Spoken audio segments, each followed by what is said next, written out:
histoires sur un thread d'horreur.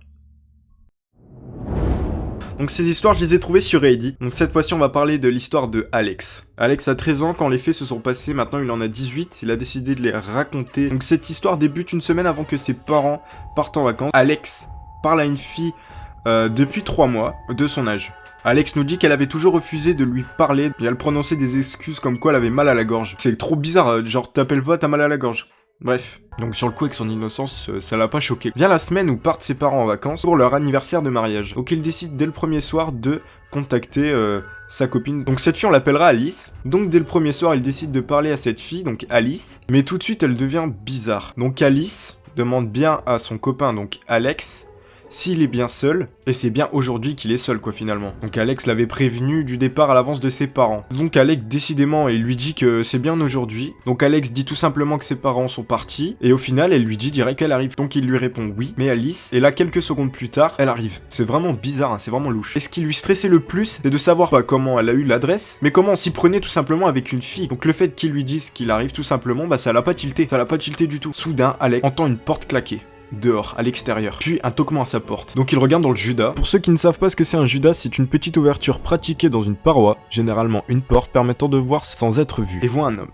Il lui adresse ensuite ces mots. « Bonjour Alec, c'est le papa d'Alice, peux-tu m'ouvrir s'il te plaît ?» Ça lui a paru bizarre pendant 1 minute. Quelques instants plus tard, il reçoit un message d'Alice, lui demandant d'ouvrir à son père.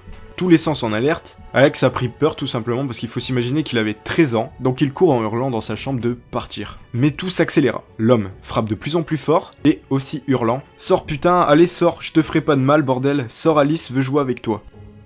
Donc là, Alex se dit bien que c'est pas le père d'Alice, mais un homme mal intentionné. Donc Alex, caché dans son placard, sort son téléphone pour appeler la police. Le coup de téléphone effectué, la police arrive d'ici 5 à 10 minutes.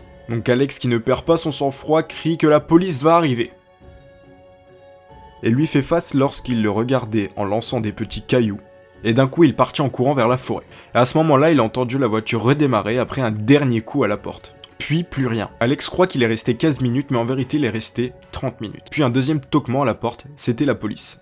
Mais la police était arrivée trop tard et n'avait pas réussi à le rattraper. Le petit Alex fond en larmes, et la police appelle ses parents.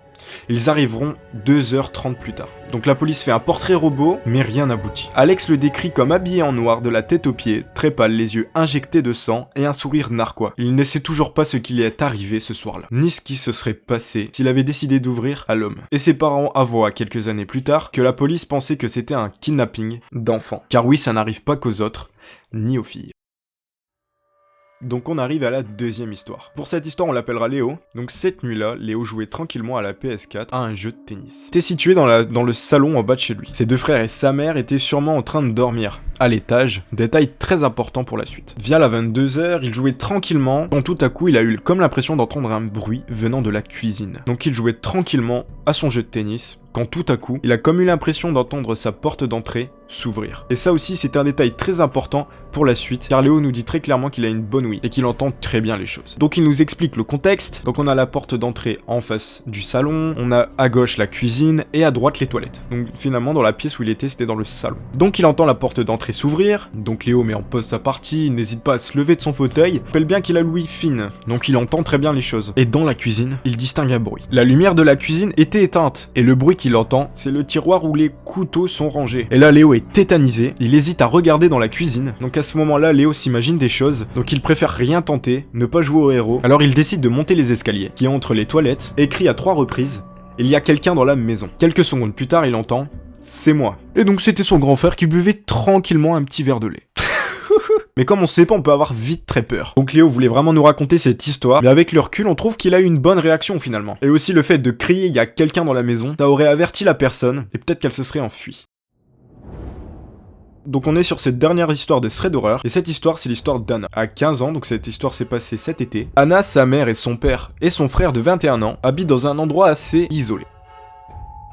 Avec un grand jardin, mais aussi une petite clôture qu'on peut escalader facilement si on est assez grand de taille. Un soir avec ses copines qu'on appellera Léa et Louisa, elles décident tous ensemble de dormir dans le trampoline d'Anna, comme tout le monde fait quoi finalement. Elle met des draps tout autour pour pas qu'on les voit à l'extérieur du trampoline. Et elle ne voit plus non plus que l'intérieur quoi finalement. Elle décide de prendre des chips, des gâteaux, des boissons, etc. Elle décide de regarder un film sur Netflix et la soirée passe. Léa s'endort en premier, font des TikTok, prennent des photos ensemble, etc. Une soirée banale quoi.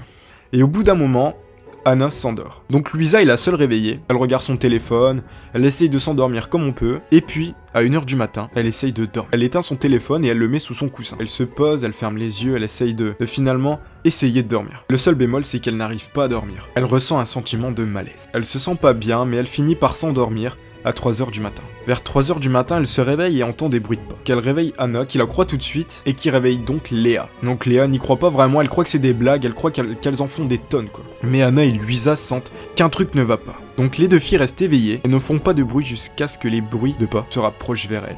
Donc là tout de suite, Louisa et Anna comprennent ce qu'il se passe et réveille Léa. Léa aussi comprend. Heureusement, le téléphone de Léa avait de la batterie, vu qu'elle s'est endormie en première. Car Léa l'avait pas trop utilisé, donc elle avait encore beaucoup de batterie. Anna appelle son père et raccroche direct. Juste l'histoire de faire sonner le tel de son père sans faire trop de bruit. Heureusement, son père se réveille. Donc le papa d'Anna regarde par la fenêtre si tout se passe bien.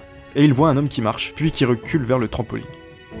On dirait que le papa se pose pas de questions, il fonce en courant en descendant des escaliers, il crie à l'homme de partir, sa femme se réveille, descend aussi avec lui, et l'homme part en courant. Le père d'Anna rentre chez lui, appelle la police, quelques rues plus loin, la police réussit à rattraper l'homme. Il l'arrête, et au final, l'homme avait été jugé pour des tentatives de viol et plusieurs vols. Voilà les amis, c'est la fin de ce thread d'horreur, j'espère qu'il vous aura plu, j'ai essayé de vous raconter les 3 histoires le mieux possible. Ciao.